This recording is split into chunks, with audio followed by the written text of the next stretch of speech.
चलिए, class 9th के लिए एक बच्चे ने बोला था कि सर मिड पॉइंट थ्योरम को समझा दीजिए या उसका वीडियो यूट्यूब पे डाल दीजिए। चलिए, हम आपको मिड पॉइंट थ्योरम को समझाने का प्रयास करते हैं। सबसे पहले मिड पॉइंट थ्योरम का स्टेटमेंट क्या है? The line segment joining the mid point of any two sides of a triangle is parallel to third side and equal to half. देखिए, उसने ये कहा है, मिड पॉइंट थ्योरम क्या कह रही है। पहले इसको फिगर को बहुत आसानी से समझिए। तो पहले फिगर बनाते हैं। हम मान लीजिए हम एक ट्रायंगल बनाते हैं ए बी सी। हमारे पास ये एक ट्रायंगल है ए बी सी, ठीक है। एक ट्रायंगल ए बी सी है, तो उसने क्या कहा? The line segment joining the mid points any two sides. मान लीजिए ट्रायंगल की कोई दो साइड्स, एक साइड ए बी हो गई, एक साइड ए सी हो गई, एक साइड ए बी हो गई, एक साइड ए सी हो गई। इनके मिड पॉइंट, इसका मिड पॉइंट हमने डी मान लिया, इसका मिड पॉइंट हमने ई मान लिया, ठीक। अब इनको मिलाने से एक लाइन सेगमेंट बन गया। क्या बन गया? एक लाइन सेगमेंट बन गया। उस लाइन सेगमेंट का नाम क्या है? डी ई। तो सब ठीक है, वो लाइन सेगमेंट क्या है? डी ई। तो कुछ स्टेटमेंट में जो थ्योरम थी कि एक ट्रायंगल ए बी सी है, उसमें कोई दो साइड्स हैं ए बी और ए सी, दोनों कोई दो मिड पॉइंट है, उन दोनों मिड पॉइंट को जब मीट कर रहे हैं तो एक लाइन बन रही है डी ई। तो वो ट्रायंगल की थर्ड लाइन के क्या?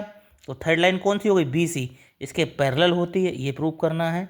और इसी की जो ये लाइन सेगमेंट डी ई है, इसके जो थर्ड साइड है इसके हाफ के इक्वल होती है। देखिए, समझिए बहुत बात ध्यान से। सबसे पहले हम लिखेंगे गिवन। क्या लिखेंगे? Given.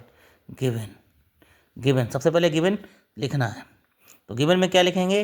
In triangle A B C, in triangle A B C, in which एक ट्रायंगल ए बी सी है, उसमें क्या है? डी और E, D and E, D and E are the mid points, are the mid points of A B and A C, of A B and A C respectively.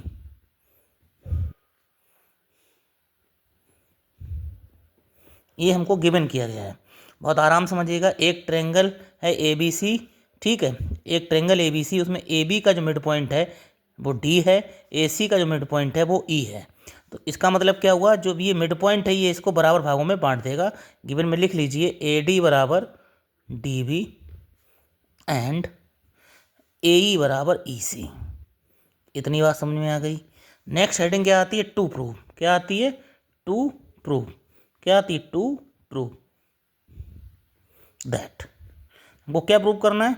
देखिए, figure में हमने समझाया था आपको कि ये जो मिड पॉइंट हैं, इनको इन मिड पॉइंट है, ए बी का मिड पॉइंट डी है और ए ई का मिड पॉइंट ए सी का मिड पॉइंट ई है। इन दो को मिलाने से, दोनों मिड पॉइंट को मिलाने से एक लाइन सेगमेंट बना डी ई। वो जो लाइन सेगमेंट है डी ई, जो ट्रायंगल ए बी सी है, उसकी थर्ड साइड क्या है? बी सी के पैरेलल होता है। एक तो ये प्रूव करना है, एंड एक चीज़ और प्रूव करनी है, डी ई जो है, जो लाइन सेगमेंट बना हुआ है मिड पॉइंट से डी ई, भाई थर्ड साइड के हाफ के इक्वल होता है, ठीक है। थर्ड साइड हाफ के इक्वल होता है, हमको ये प्रूव करना है, ठीक है। आपको गिवन हमने समझा दिया, टू प्रूव दैट। अब क्या करना है? एक छोटी सी हम यहाँ पे कंस्ट्रक्शन करेंगे, एक छोटी सी एक कंस्ट्रक्शन करेंगे। वो कंस्ट्रक्शन क्या है? ध्यान समझिएगा। एक छोटी सी कंस्ट्रक्शन करेंगे, वो कंस्ट्रक्शन क्या है? आपको जो ये पॉइंट दिख रहा है सी, यहाँ से हम एक पैरेलल लाइन ड्रॉ कर लेंगे। किसके?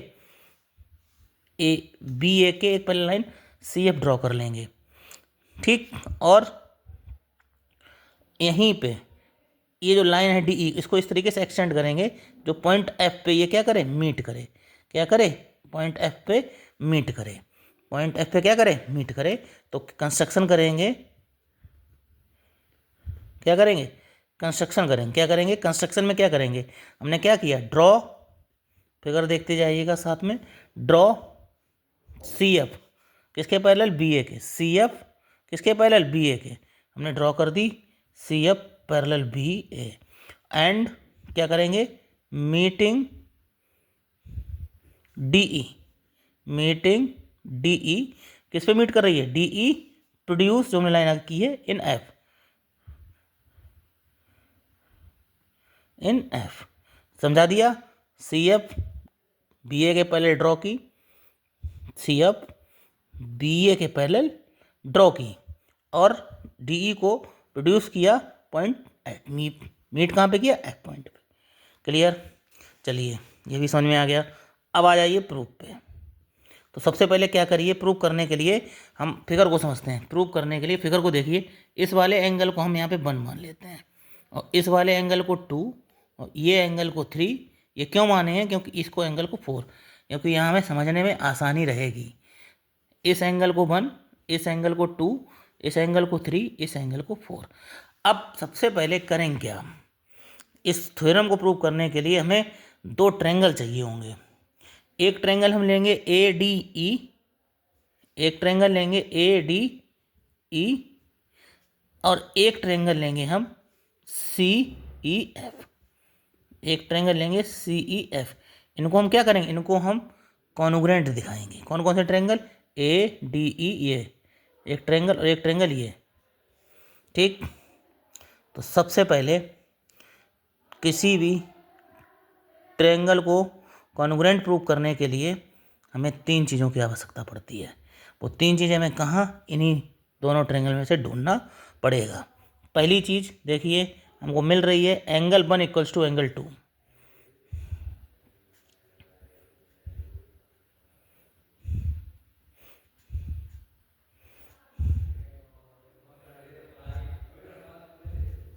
कैसे, angle 1 equals to angle 2 alternate interior कैसे, अभी हमने यहाँ पे कंस्ट्रक्शन में सी एफ किसके पहले ड्रॉ की थी, बी ए के, और जब ये इसके है तो ये क्या बन रही है यहाँ पे हमारी, जेड बन रही है। तो एंगल 1 किसके इक्वल हो जाएगा, एंगल 2, ब्रैकेट में रीजन अल्टरनेट इंटीरियर एंगल। इसी प्रकार angle 3 equals to angle 4, angle 3 equals to angle 4, कौन से एंगल, वर्टिकली अपोजिट एंगल, ठीक है। और ए ई बराबर, ए ई बराबर ई सी, ए ई बराबर ई सी हमको क्या है, गिवन है, हमने ऊपर आपको समझाया था। क्यों, क्योंकि ई जो है वो मिड पॉइंट है किसका, ए सी का, तो ये दोनों इसको बराबर भागों में बांट देगा। तो देखिए हमें कॉन्ग्रुएंट प्रूव करने के लिए ट्रायंगल कितनी चीज़ चाहिए, 3, एंगल, एंगल, साइड, यानी कि triangle A D E congruent triangle C E F. कौन सी प्रॉपर्टीज होगा भाई, एंगल, एंगल, साइड की प्रॉपर्टी से कॉन्ग्रुएंट हो गए। अच्छा, जब ये ट्रायंगल कॉन्ग्रुएंट हो गए तो हमें यहाँ से एक रिजल्ट निकालना था। वो रिजल्ट क्या है, वो रिजल्ट ये था कि जो ये ए डी है, ये जो ए डी दिख रहा है फिगर में, ए डी किसके इक्वल हो जाएगा, सी एफ के। क्यों, क्योंकि ट्रायंगल क्या दिखा दिया हमने, कॉन्ग्रुएंट। तो A D equals to C F C P C T, किससे, सी पी सी टी। ये तो आपको पता ही होगा कि जब 2 ट्रायंगल कॉन्ग्रुएंट हो जाते हैं तो उनके करस्पॉन्डिंग पार्ट भी इक्वल हो जाते हैं, सी पी सी टी, यानी कि ए डी जो है वो किसके इक्वल हो गया, सी एफ के इक्वल हो गया by C P C T, ठीक। और हमको क्या है, ए डी बराबर, गिवन क्या है, ए डी बराबर हमको बी डी क्या है, गिवन है, गिवन है। इक्वेशन फर्स्ट और सेकंड इसको डाल दीजिए, ए डी बराबर बी डी गिवन है, तो क्या करेंगे, from equation first and second. देखिए फर्स्ट एंड सेकंड इक्वेशन से लेफ्ट हैंड साइड इक्वल है, तो राइट हैंड साइड इक्वल हो जाएगी, यानी कि B D equals to C F हमारा हो जाएगा, ठीक। क्लियर। तो अब हम क्या करेंगे, अब हमने यहाँ क्या रिजल्ट निकाल लिया, B D equals to C F, क्या रिजल्ट निकाल लिया, B D equals to C F. देखिए B D equals to C F, तो हम क्या कहेंगे, now quadrilateral D B C F, क्या कहेंगे, नाउ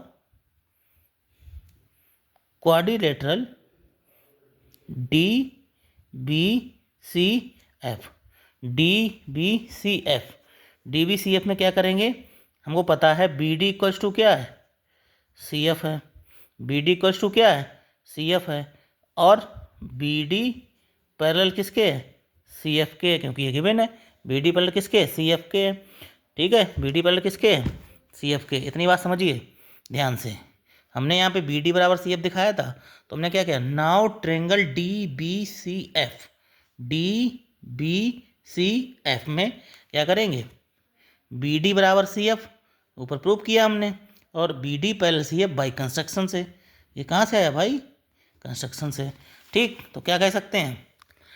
बोल सकते हैं, एक रीजन लिखिएगा यहाँ पे, वन पेयर, क्या लिखेंगे? वन पेयर ऑफ, सॉरी लिखेंगे अ quadrilateral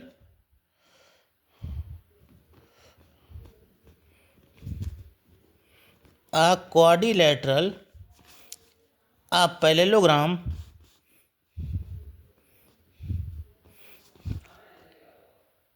if one pair of opposite side is parallel and equal. कहने का मीन्स क्या है, बहुत ध्यान समझिएगा। हमने यहाँ पे नाउ क्वाड्रिलेटरल डीबीसीएफ में बी डी बराबर सी एफ दिखाया था और B D parallel C F दिखाया था। बी डी बराबर सी एफ हम यहाँ प्रूव कर चुके थे और B D parallel C F construction से था।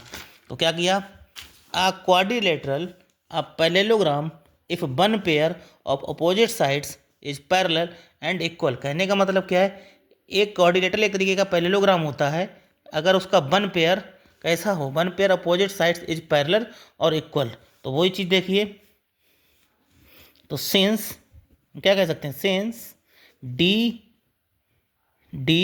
बी सी एफ इज, क्या कहेंगे? D B C F is a parallelogram.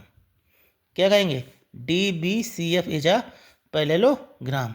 जब D B C F parallelogram हो जाएगा, D B C F parallelogram हो जाएगा, तो हम कह सकते हैं डी एफ, ये जो डी एफ है वो किसके पैरेलल होगा? बी सी के पैरेलल होगा। डी एफ किसके पैरेलल होगा? किसके पैरेलल होगा? बी सी के। डी एफ किसके पैरेलल होगा? बी सी के। और जब डी एफ पैरेलल किसके हो जाएगा? बी सी के, तो हम कह सकते हैं D E parallel B C. यही हमको प्रूव करना था। क्लियर? जब D B C F parallelogram हो जाएगा तो डी एफ पैरेलल किसके हो गया? डी एफ पैरेलल किसके हो गया? बी सी के। तो हम बोल सकते हैं D E parallel B C. Clear? अब इसका सेकेंड पार्ट जो प्रूव करना है वो देखिएगा बहुत ध्यान से। Triangle A D E and triangle C E F. ठीक, ये कैसे थे? ट्रायंगल ए डी कॉन्ग्रुएंट थे। ट्रायंगल ए डी ई और सी एफ कैसे थे? कॉन्ग्रुएंट थे। देखिए ट्रायंगल ए डी ई और सी ई एफ कैसे थे? कॉन्ग्रुएंट थे। क्या निष्कर्ष निकलेगा? डी ई बराबर सी एफ। तो ये कॉन्ग्रुएंट है, डी ई बराबर सी एफ क्यों हो जाएगा? डी ई बराबर ई एफ क्यों हो जाएगा? क्योंकि ये ट्रायंगल कॉन्ग्रुएंट है, तो डी ई बराबर ई एफ क्यों हो जाएगा? देखिए ध्यान से, D E equals to E F by C P C T से। ठीक, और जब D E parallel E F हो जाएगा तो यानी कि ये तरीके से मिड पॉइंट हो गया, तो हम क्या लिख सकते हैं? D E equals to half D F.